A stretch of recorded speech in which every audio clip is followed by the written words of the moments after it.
안녕하세요. 윌리엄 리입니다. 어제에 이어서 미군이 한국민 생명을 지키는 걸 막는 문제인 2부 하겠습니다. 원래 2부까지 할 생각이 없었는데 설명이 좀 미진한 것 같아가지고 몇 가지 더 붙이느라고 올리게 되었습니다. 오늘은 어제에 이어 미군 기갑부대가 한국 육군을 지원하지 않는 상황에서 전쟁이 일어나면 생길 수 있는 상황에 대해서 말씀드리겠습니다. 한국은 지금까지 운이 정말 좋았습니다. 6.25 발생 시 대통령이 트루먼이 아니고 월러스나 듀이였으면 꼼짝없이 적화되었을 겁니다. 둘 중에 하나가 될 수도 있었습니다. 트루먼이 재선을 못할 뻔했고요. 1948년에 재선했죠. 듀이한테 진다고 그랬어요. 듀이한테 진다고 그러다가 막판에 선거를 갖다 왕창 뒤집었죠. 그래가지고 모든 신문에서는 이미 듀이 윈스라고 해가지고 다 찍어놨어요. 그래가지고 그 신문들 다 폐기됐죠.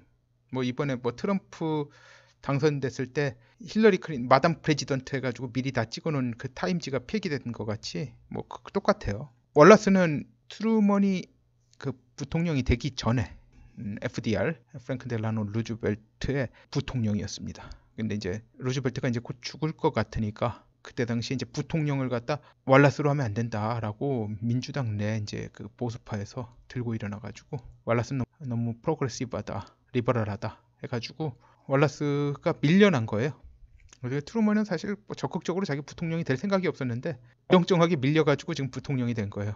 아무튼 트루먼이 아니고 이 두 사람이었으면 뭐 꼼짝없이 적화됐을 거예요. 월러스는 사람 좋아 보이는 이제 상당히 순진한 면이 많은 온건주화파였어요.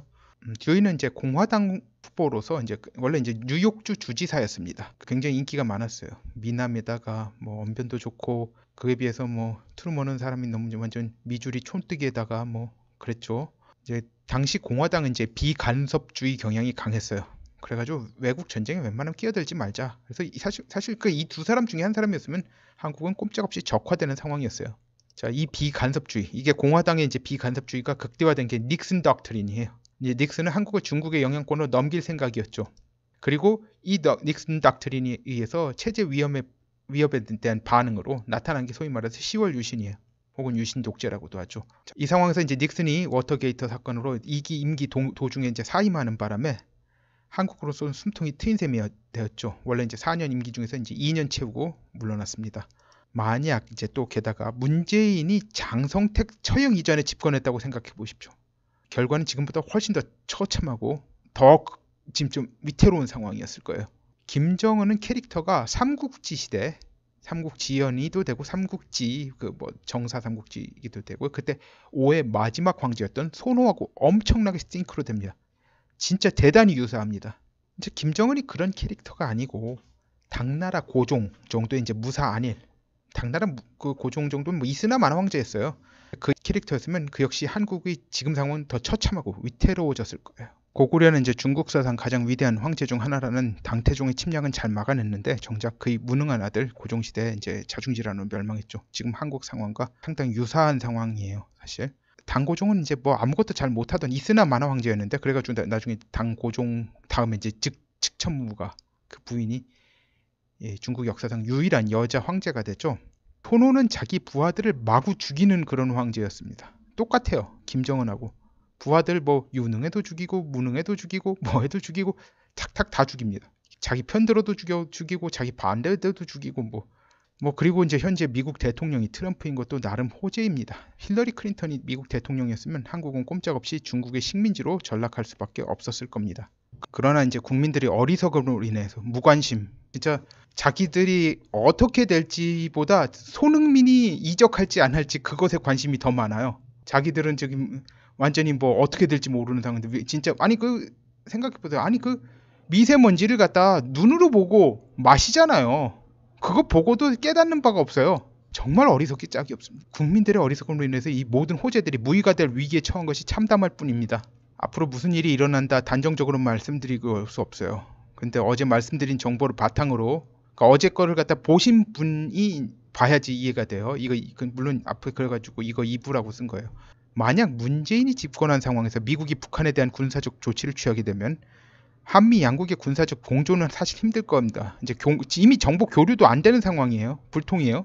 합동 군사훈련도 안 된 터라 손발도 잘 안 맞아요. 그래서 이제 기갑부대를 빼는 거예요. 이 상황에서 문재인과 김정은이 실각하지 않은 상황을 가정하여 말씀드리자면 어제 말씀드린 대로 이제 미국은 한국 주둔 기갑부대 규모를 줄일 겁니다. 다만 공군, 해군 등의 기타 병력에는 변동이 없을 겁니다. 뭐 오산기지나 뭐 군산기지 거기들은 뭐 다 그대로 갈 겁니다. 미국의 군사적 목표는 중국 원자력 잠수함이 동해안 항구의 기지에 기항하는 걸 막는 것이고, 중국의 군사적 목표는 나진 등 동해안 항구를 확보하는 것입니다. 근데 중국은 한 가지가 더 있어요. 이 둘이 부딪히면 결국 미국 측이 이기겠죠. 그러나 다른 문제가 있어요. 중국은 압록강, 두만강 국경을 친미 국가와 접하고 싶어 하지 않습니다. 미국은 무리해서 미국 장병들을 희생해가면서 북한을 갖다 완전히 없앨 동기가 없어요. 그쪽을 점령할 동기가 없어요. 지금 현재로선. 근데 중국은 이 동기가 있어요. 압록강, 두만강 국경을 갖다 친미 국가와 접하고 싶어 하지 않을 거예요. 즉 한반도의 동해안 부분과 현재 휴전선 이남을 제외한 부분을 중국이 인민해방군이 진주하여 친중 정권을 수립할 가능성이 상당히 큽니다. 그러니까 영니은자라고 해야 될까요? 그러니까 국경이 이제 그렇게 되겠죠. 저기 동해안을 바탕으로 해가 동해안 쪽은 이제 미군 점령 지역, 동해안 쪽을 다 점령하고, 그리고 휴전선 밑으로 이제 중국 인민해방군이 내려오는 건 막을 거예요. 그렇지만 그게 끝이에요. 그래서 이런 요상한 뭐 형태의 남북 분단이 지속될 거예요. 자, 미군 기갑부대가 없는 상황에서 사실 이게 북진을 해가지고 통일을 해야 되는 상황입니다. 이 정도까지 가면은. 근데 미군 기갑부대가 없잖아요. 한국군은 휴전선을 넘어 북진하지도 못할 거예요. 명령 자체를 안 할 거기도 하고요. 가고 싶어도 못 가요. 미 공군과 해군은 이제 북한의 폭격과 이제 여러 가지 미사일 그걸 이제 집중하겠지만, 인민해방군이 휴전선에 접근하지 않는 한 이들을 폭격하지는 않을 거예요. 잘못하면 중국하고 전면전이 되거든요. 미국 특수부대가 핵미사일 등의 시설에 침투하여 무기들을 무력화시키고 핵심 부품들을 제거하겠지만, 그 후에 이제 동해 해안가에 점령된 미군 기지로 철수할 겁니다. 자, 그러면 이제 전쟁이 끝나면 현재 휴전선 유지가 되고, 북한의 동해안 지역은 미군, 영국군, 뭐 호주군, 뭐 그런 등의 해병대가 점령한 상태로 갈 겁니다. 그리고 이제 그 동해안하고 그 점령 지역을 갖다 인접한 그 지역에는 중국 인민해방군이 주둔하게 되는 거예요. 명분이 서는 거예요. 이미 저기 미국이 치고 들어왔으니까 중국도 우리도 치고 들어온다고 해가지고 주둔하게 되는 겁니다. 상시 주둔으로 갈 겁니다. 그럼 이제 미군이 점령한 동해안 지역을 제외하고 남은 북한 지역은 이제 중국의 식민지나 마찬가지가 되고 친중 괴뢰 정부가 수립될 겁니다. 김정은은 이미 주가 없어진 거예요. 상황이. 이제 코리아 디스카운트라고 들어보셨을 거예요. 남북한 대치 상태로 인해 한국 기업이 가치가 저평가되는 상황을 일컫는 말입니다. 남북 대치 상태가 자칫하면 미중 대치 상태로 변하게 돼요. 이런 이제 코리아 디스카운트는 심해질까요? 덜해질까요? 긴장이 높아지기 때문에 심해질 수밖에 없습니다. 게다가 이제 이 정도로 상황이 험악해지만 일본은 군비 증강에 호기를 맞게 됩니다. 한국은 지정학적으로 굉장히 안 좋은 위치에 있어요. 중국하고 일본 사이에 껴 있어요.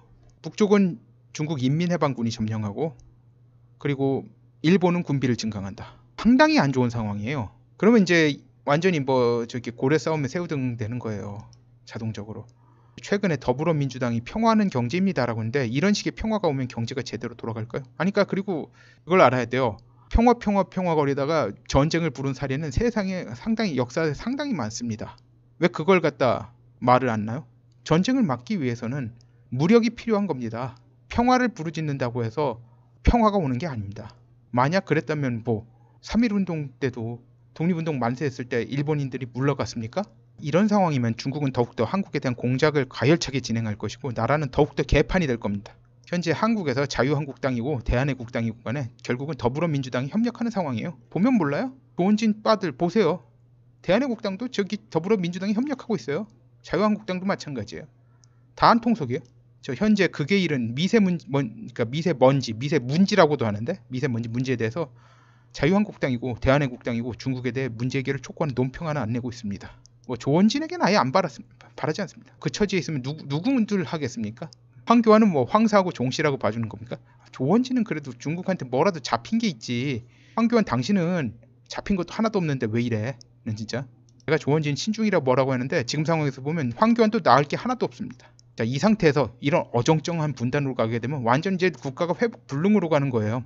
통일을 하는 거고 말면 마는 거지. 이런 상태로 가는 건 최악이에요. 지금 이런 상태로 가기가 쉬운 상황이에요. 문재인이 올해 실각하든지 올해 내로 김정은이 죽는 일이 생기지 않으면 이 꼴을 올 가을 아니면 늦어도 내년 봄이면 볼 것 같아요.